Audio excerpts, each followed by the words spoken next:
About the only smart guy that I know, bro. Nobody knows shit about boxing.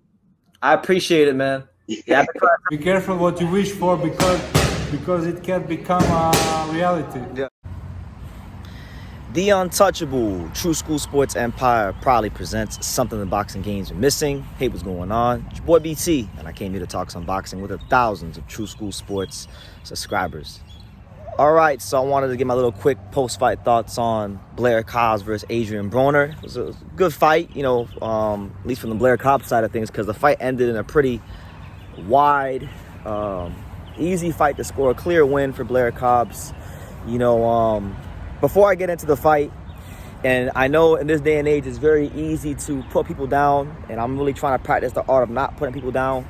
So I want to really and truthfully actually give Adrien Broner some credit, because I know for a fact, not based off things I've heard and things I've seen, Adrien Broner, I know he's got vices. I know he's had problems with alcoholism out the ring, because I've seen some shit, right?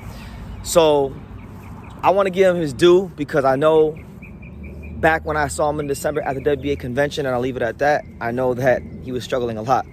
So I know it took a lot for him to get to this point, to lose the weight and get in shape. And even though he didn't perform to the best of his abilities, he still showed a lot of courage and got back in shape and got in the ring. And look, I know people that aren't fighters in regular real life that can't even fucking get in shape.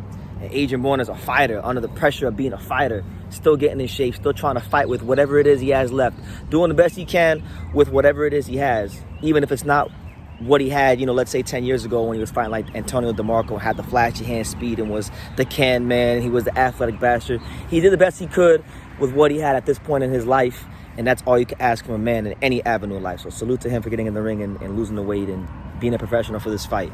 As far as the fight itself, Blair Cobbs, once again, you got to give Blair credit, because Blair, here we have a guy in Blair who wasn't like a big-time amateur or anything like that, turned pro in Mexico. He's had a hard life himself too, like most fighters. And Blair, he went through some things with Golden Boy Promotions where, he lost the Rocha fight. There was a cease and desist letter with the whole Virgil Ortiz thing because he accused him of steroids. They cut him. Nobody in boxing wanted him, right? So then he fought, before that even happened, before he got cut, he fought Maurice Hooker, a former world champion, albeit not at 147, but 140, but still a guy that people were thinking that Blair could lose to. Blair dropped him a couple times, found a way to beat him. Then he fought Adrien Broner, a guy that's a name in the sport, a guy that I know people. There were plenty of people out there that thought Adrien Broner was going to beat Blair Cobbs, and he went ahead and beat him. So 2 wins against 2 former world champions. No matter what you say, the Hooker and Broner were 2 former world champions. And if not anything else, if you look at what Blair's been doing in these fights to not just Broner and not just Hooker, but both of them, he's dropped them both. So one thing Blair Cobbs, I think, has shown in his career thus far is that he's got really good punching power. He's got the kind of punching power that if you're not careful, if it lands flush, it puts you on the seat of your ass. And that was the story of the fight. The second round, he threw a jab and he kind of slipped under, then threw like a overhand left that clipped Adrien Broner and actually wound up knocking one of his teeth out of his mouth. So anytime a fighter can knock your teeth out your mouth, he's got to have some sort of thump in them hands. So it's a good win for him, and I think you have to say at this point in Blair Cobbs' career, it's the signature win of his career. I think Blair, is he a world-class, creme de la creme, top-shelf welterweight talent-wise? Probably not, but got power. He knows how to sell a fight. He makes things interesting, and sometimes in boxing, you don't need to be a world-class fighter. You just need to be interesting. And Blair is interesting enough to where I feel, look, he beat Broner. Whether you like it or not, Adrien Broner was ranked number 14 in the WBC welterweight rankings. So Blair's got to slot in the top 15 for the WBC. Suleiman was at the fight. So Suleiman saw the fight. So Suleiman best not forget to rank him, because he beat one of their ranked fighters. And then that should open up a whole truckload of options for Blair Cobbs. Now, after the fight, Blair has called out Ryan Garcia. We know Ryan Garcia loves to talk and knows how to sell a fight and loves controversy. We also know that Ryan Garcia has talked about going up to welterweight. So look, while Blair is not the top guys, and I know Brian still has his PED thing going on, but when all that clears up and he inevitably returns to the ring, I I wouldn't mind seeing Ryan fight Blair Cobbs. That's going to be viewed as a tune-up fight, but I don't think people will get mad at it because, again, Blair makes things interesting, and you'll get a lot of sound bites, and it'll be a chance for Blair to fight someone okay. They can say with Hooker and Broner that these guys were past their best sell date. They were past their best in the boxing ring.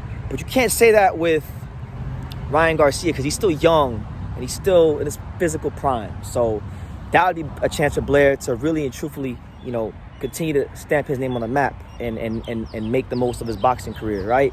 And if not that fight, then I know a fight that Blair has wanted for a long time because I've interviewed him about it here on this channel, dating back 3 years ago, with Adrien Ennis. They have history from Philadelphia. Boots always says that nobody wants to fight him, and Cody Crowley just pulled out with a eye injury, and it is hard to get Boots opponents. So maybe not right now because Blair just fought, but maybe like in, let's say 5-6 months time when Blair is fresh and the body heals up from camp and the fight, why not do the Boots fight? Why not? Blair will be a heavy underdog, but again, I think that'd be a fight, even if it's a tune-up, where Boots will get a chance to be in a fight where someone's going to promote it, like talk it up, and it'll be fun. And as long as he performs like people expect, I think that's the kind of fight that grows the Adrien Ennis brand and profile. So look, you don't got to think he's world class. You don't got to think he's got the best boxing skills in the world.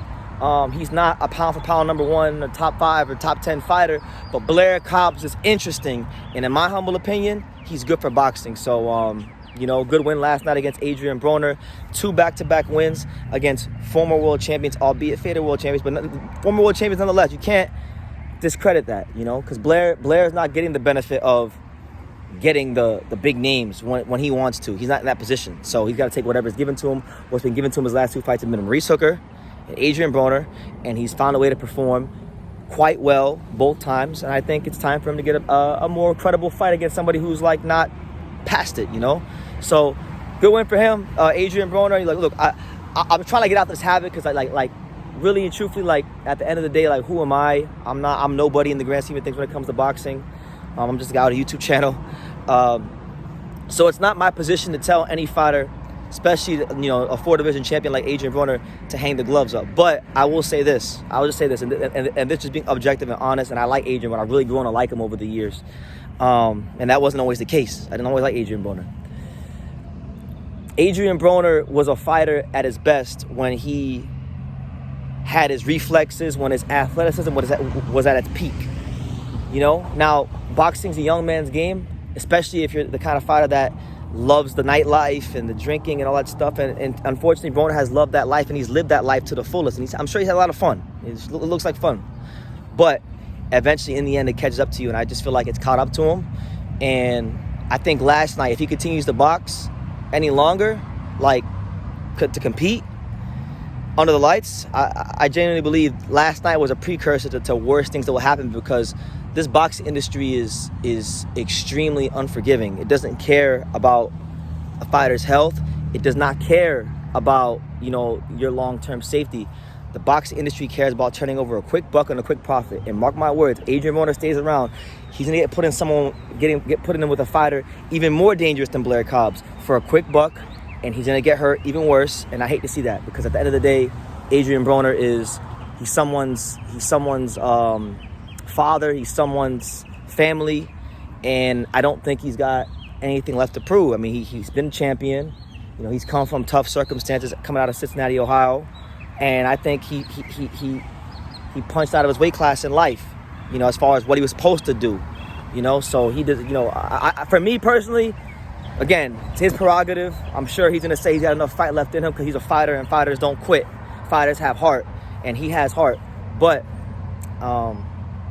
yeah, I think it'd be best if probably did call it quits, because he's not one of these fighters. Now, if he was more of Adrien Broner was more of a defensively sound fighter who had better footwork and wasn't so reliant upon reflexes and athleticism, then I'd probably say keep fighting.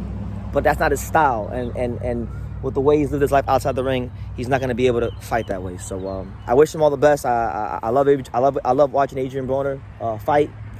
And I've enjoyed his career and the sound bites and a handful of times I've had a chance to interview him, but just is what it is. So Let me know what you guys think in the comments down below. Who do you want to see Blair Cobbs fight next? And leave your comments down below. Make sure you guys take the time to subscribe. And like I say in every single one of these videos, you can love me or you can hate me. But I'm just a kid from Daniel. So until next time, take care, guys. Thank you for watching another video on the untouchable True School Sports Empire. I'm at the Boxing Hall of Fame out here in Canterbury, New York. And for more great boxing content just like this video, make sure you click and subscribe right over here.